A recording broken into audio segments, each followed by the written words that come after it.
মধ্যপ্রাচ্যে চলমান উত্তেজনার মধ্যেই নতুন করে আলোচনায় এসেছে আমেরিকার সামরিক বাহিনীর প্রকাশ করা একটি ভিডিও। এই ভিডিওতে দেখা যাচ্ছে একটি গোপন স্থানে লুকিয়ে রাখা ইরানের ক্ষেপণাস্ত্র উৎক্ষেপণ যন্ত্রের উপর আমেরিকার হামলার দৃশ্য।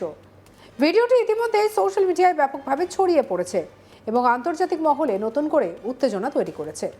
ভিডিওটি প্রকাশ করেছে ইউনাইটেড স্টেটস সেন্ট্রাল কমান্ড, যাকে সংক্ষেপে সেন্টকম বলা হয়। আর এই সামরিক কমান্ড মূলত মধ্যপ্রাচ্য এবং আশেপাশের অঞ্চলে আমেরিকার সামরিক কার্যকলাপ পরিচালনা করে।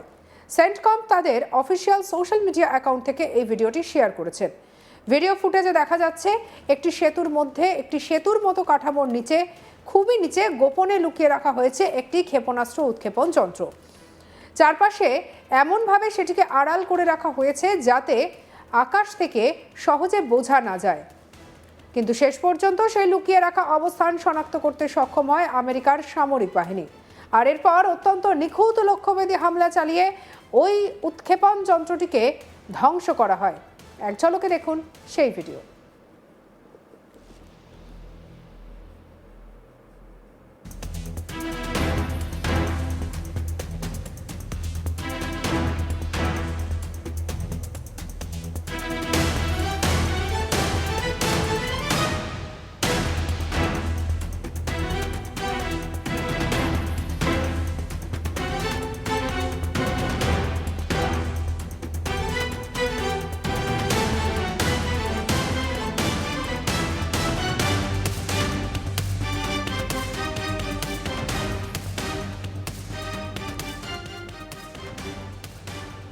ভিডিওটি পোস্ট করার সঙ্গে সঙ্গে সেন্টকম একটি বার্তা প্রকাশ করে, যেখানে বলা হয় ইরানের শাসক গোষ্ঠী তাদের ক্ষেপণাস্ত্র উৎক্ষেপণ যন্ত্র যতই লুকিয়ে রাখার চেষ্টা করুক না কেন, আমেরিকার বাহিনী সেগুলোকে খুঁজে বের করার চেষ্টা বন্ধ করবে না।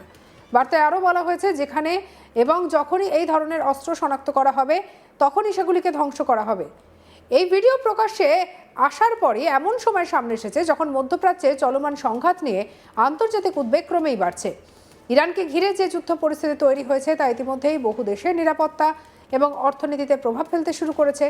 সংঘাতের সূত্রপাত ঘটে গত 28শে ফেব্রুয়ারি। ওই দিন আমেরিকা এবং ইসরায়েল যৌথভাবে ইরানের একাধিক সামরিক লক্ষ্যবস্তুতে বিমান হামলা চালায়। আর এই হামলায় ইরানের সামরিক ঘাঁটি, শীর্ষ সামরিক নেতৃত্ব এবং গুরুত্বপূর্ণ অবকাঠামোকে লক্ষ্য করা হয়েছিল। এই হামলার পরপরই পরিস্থিতি দ্রুত উত্তপ্ত হতে শুরু করে। ইরান এই হামলাকে সরাসরি আক্রমণ হিসেবে দেখেছে এবং পাল্টা প্রতিক্রিয়া দিতে শুরু করেছে। মধ্যপ্রাচ্যের বিভিন্ন অঞ্চলে উত্তেজনা ছড়িয়ে পড়ে এবং একের পর এক পাল্টা হামলার খবর সামনে আসতে থাকে। সবথেকে বড় ধাক্কা আসে যখন খবর ছড়িয়ে পড়ে যে ওই হামলায় নিহত হয়েছেন ইরানের সর্বোচ্চ নেতা আয়াতুল্লাহ আলী খামেনেই। আর তার সঙ্গে আরও কয়েকজন শীর্ষ সামরিক এবং প্রশাসনিক কর্মকর্তা নিহত হয়েছে বলে আন্তর্জাতিক সূত্রে দাবি করা হয়। আর এই ঘটনার পর থেকেই পরিস্থিতি আরও জটিল হয়ে ওঠে। মধ্যপ্রাচ্যের বিভিন্ন অঞ্চলে আমেরিকার সামরিক ঘাঁটি এবং সম্পদের উপরে পাল্টা হামলা চালানো হয় বলে অভিযোগ ওঠে। শুধু সামরিক স্থাপনাই নয়, কিছু ক্ষেত্রে আবাসিক এলাকাতেও হামলার খবর সামনে আসে। প্রতিবেদন অনুযায়ী ইউনাইটেড আরব এমিরেটস, সৌদি আরবিয়া এবং বাহরিন সহ কয়েকটি শহরে, কয়েকটি দেশে আবাসিক এলাকাতে বিস্ফোরণ এবং আঘাতের ঘটনা ঘটেছে বলে জানা গিয়েছে। এতে সাধারণ মানুষের মধ্যেও আতঙ্ক ছড়িয়ে পড়ে।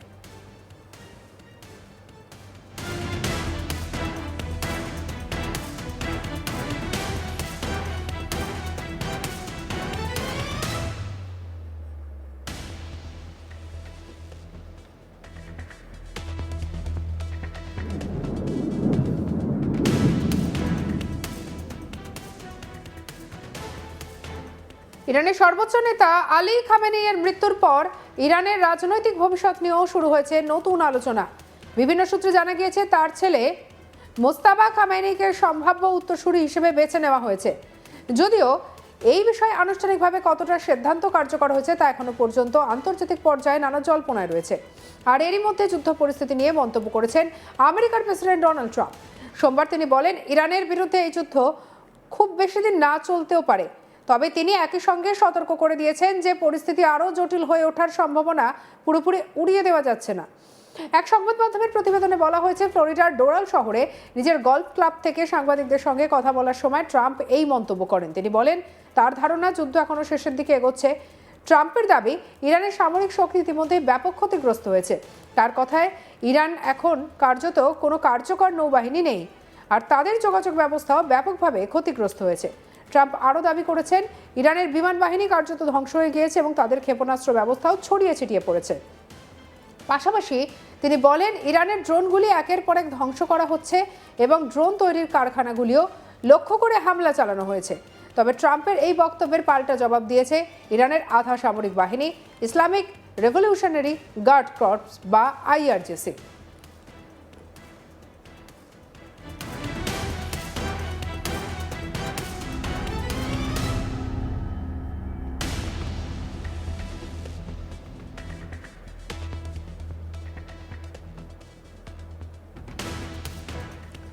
সংস্থাটির এক মুখপাত্র স্পষ্ট জানিয়েছেন এই সংঘাত কখন শেষ হবে তা ঠিক করবে ইরান, আমেরিকার প্রেসিডেন্ট নয়।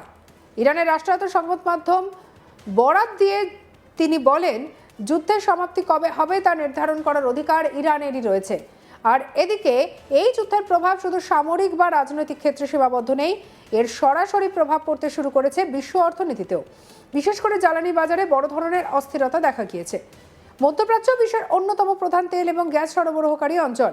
যুদ্ধ পরিস্থিতির কারণে এখান থেকে তেল এবং গ্যাসের বড় বড় চালান কমে গেছে বলে বিভিন্ন আন্তর্জাতিক বাজার বিশ্লেষকরা বলেছেন। ফলে বিশ্ববাজারে তেলের দাম দ্রুত বেড়ে গেছে আর একই সঙ্গে গ্যাসের দামও বৃদ্ধি পেয়েছে। এর প্রভাব পড়েছে বিভিন্ন দেশের অর্থনীতিতে, বিশেষ করে যেসব দেশ জ্বালানি আমদানির ওপরে নির্ভরশীল।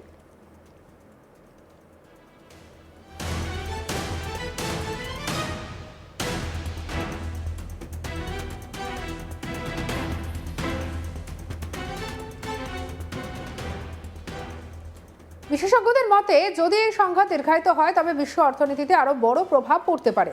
পরিবহন খরচা থেকে শুরু করে বিদ্যুৎ উৎপাদন সব ক্ষেত্রেই ব্যয় বাড়ার আশঙ্কা তৈরি হয়েছে। সব মিলিয়ে মধ্যপ্রাচ্যের এই সংঘাত শুধু আঞ্চলিক সংঘাত নয়, বরং একটি বৈশ্বিক উদ্বেগের বিষয় হয়ে উঠেছে। পরিস্থিতি কোন দিকে মোড় নেবে, যুদ্ধ কতদিন চলবে এবং এর প্রভাব বিশ্ব অর্থনীতিতে কতটা পড়বে, এই প্রশ্নগুলোর উত্তর এখনও অনিশ্চিত। পশ্চিম এশিয়ার পরিস্থিতির আবারও ক্রমশ জটিল হয়ে উঠছে। এই অঞ্চলে গত কয়েক সপ্তাহ ধরে যে উত্তেজনা তৈরি হয়েছে তা নিয়ে বিশ্বজুড়ে উদ্বেগ বাড়ছে। বিশেষ করে আমেরিকা, ইরান এবং ইসরায়েলের মধ্যে সামরিক এবং কূটনৈতিক টানাপোড়েন নতুন করে আন্তর্জাতিক রাজনীতিকে উত্তপ্ত করে তুলেছে। এই পরিস্থিতির মধ্যে আমেরিকার প্রেসিডেন্ট ডোনাল্ড ট্রাম্প আবারও ইরানকে কড়া সতর্কবার্তা দিয়েছে। 10 মার্চ তিনি স্পষ্ট ভাষায় জানিয়ে দেন যদি ইরান হরমুজ প্রণালী দিয়ে তেলের প্রবাহ বন্ধ করার চেষ্টা করে তাহলে আমেরিকা কঠোর এবং আরও বড় আঘাত হানবে। আমেরিকার প্রতিরক্ষা সচিব পেট হেগসেথ সাংবাদিকদের সামনে স্পষ্টভাবে বলেন আমেরিকা কোনোভাবে পিছু উঠবে না। তার বক্তব্য ছিল অত্যন্ত কড়া। কি বলেছেন হেগসেথ শুনবো। As President Trump declared yesterday, we're crushing the enemy in an overwhelming display of technical skill and military force. We will not relent until the enemy is totally and decisively defeated. সঙ্গে রাখুন আজ তাক বাংলাকে। অন্যান্য খবরের জন্য like, comment, share, subscribe করতে ভুলবেন না।